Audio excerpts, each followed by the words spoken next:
បើសិនជាយើងចាំតែជឿអ្នកដទៃឧទាហរណ៍ថាលើថ្ងៃហ្នឹងគេប្រាប់ព័ត៌មានមកចេះដល់ពេលស្អែកឡើងមានអ្នកណាផ្សេងអ្នកទេមកប្រាប់យើងចេះដល់ពេលខាងស្អែកឡើងមានអ្នកណាមកប្រាប់យើងចេះអញ្ចឹងបើណៃសួរបងថាគួរតែជឿពួកម៉ាក់ឬក៏ជឿសង្សារ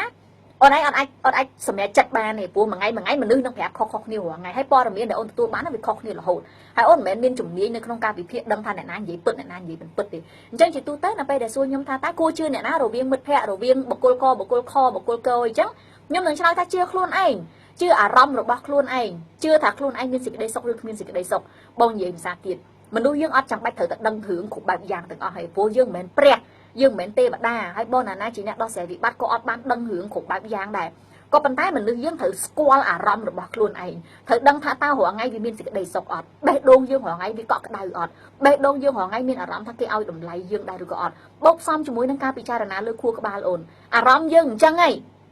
ខួរក្បាលយើងវា confirm វាបញ្ជាក់បន្ថែមអត់ថាទង្វើរបស់គេចេញ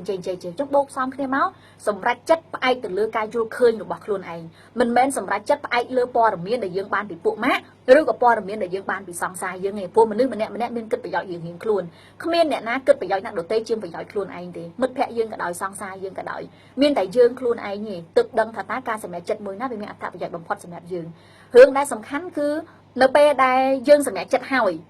យើងច្បាស់ថាការសម្រេចចិត្តហ្នឹងធ្វើឡើងដោយខ្លួនឯងណាដល់ពេលសម្រេចចិត្តវាខុសទទួលខុសត្រូវខ្លួនឯងព្រោះហ្នឹងយើងជាអ្នកសម្រេចចិត្តមិនមែនអ្នកណាផ្សេងទេផ្ទុយទៅវិញបើឧទាហរណ៍ថាអូនជឿពួកម៉ាក់អូនហើយអូនបែកពីសង្សារអូនដល់ពេលថ្ងៃណាមួយស្រាប់តែព័ត៌មានដែលគេឲ្យហ្នឹងវាខុសវាមិនពិតស្រាប់តែយើងទៅមិនដឹងថ្ងៃក្រោយយើងស្ដាយក្រោយក៏ហួសពេលដែរព្រោះយើងបែកគ្នាហើយឬក៏យើងជឿរើសជឿសង្សារយើង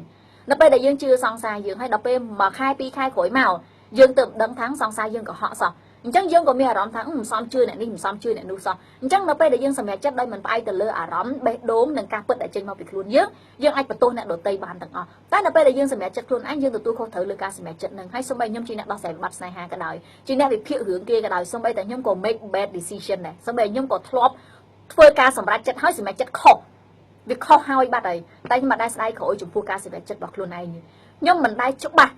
100%ថាការសម្រេចចិត្តរបស់ខ្ញុំខុសឬក៏ត្រូវទេមិនថាអ្នកឯងមាន PhD មិនថាអ្នកឯងអ្នកវិភាគមិនថាអ្នកឯងអ្នកនយោបាយឬអីទេខ្ញុំគិតថាអត់មានអ្នកណាច្បាស់ចំពោះការសម្រេចចិត្តខ្លួនឯង 100% ទេអ្វីដែលខ្ញុំដឹងគឺខ្ញុំទទួលខុសត្រូវចំពោះការសម្រេចចិត្តរបស់ខ្លួនឯង 100% អញ្ចឹងរឿងសម្រេចចិត្តមិនគិតខ្លួនឯងបែបចិត្តខុសឬត្រូវទទួលខុសត្រូវខ្លួនឯង 100% កុំបន្ទោសគេហើយកុំផ្អែកការសម្រេចចិត្តនៅលើជីវិតយើងទៅលើអ្នកដទៃព័ត៌មានដែលបានមកពីអ្នកដទៃយកមកវិភាគយកមកគិតបោកដកគុណចែកគ្នាសមឬមិនសមណាម្នាក់នេះនិយាយចេះតែនិយាយហ្នឹងវាមានភ័ស្តុតាងអត់យើងឃើញផ្ទាល់ភ្នែកដែរអត់សង្សារយើងនិយាយចេះប្រមូលព័ត៌មានទាំងអស់ហ្នឹងមកបូកផ្សំនឹងការសួរខ្លួនឯងព្រោះរឿងស្នេហាជារឿងមនោសញ្ចេតនាទោះបីជាវាមានខួរក្បាលសម្រាប់គិតក៏ពិតមែនតែរឿងស្នេហាជារឿងមនោសញ្ចេតនាពេលខ្លះទោះសង្សារយើងនិយាយអីក៏ដោយសំណួរសំខាន់គឺបេះដូងយើងមានក្តីសុខអត់សំណួរសំខាន់គឺយើងមានអារម្មណ៍ថាយើងមានតម្លៃក្នុងជីវិតគេដែរអត់សំណួរដែលសំខាន់គឺយើងយល់ថាជីវិតយើងមានន័យអត់នៅពេលដែលនៅក្បែរគេឆ្លើយអាសំណួរអស់នឹងហើយសម្រេចចិត្តថាតើគួរបន្តឬក៏បញ្ចប់កុំសម្រេចចិត្តផ្អែកទៅលើព័ត៌មានដែលអ្នកដទៃផ្ដល់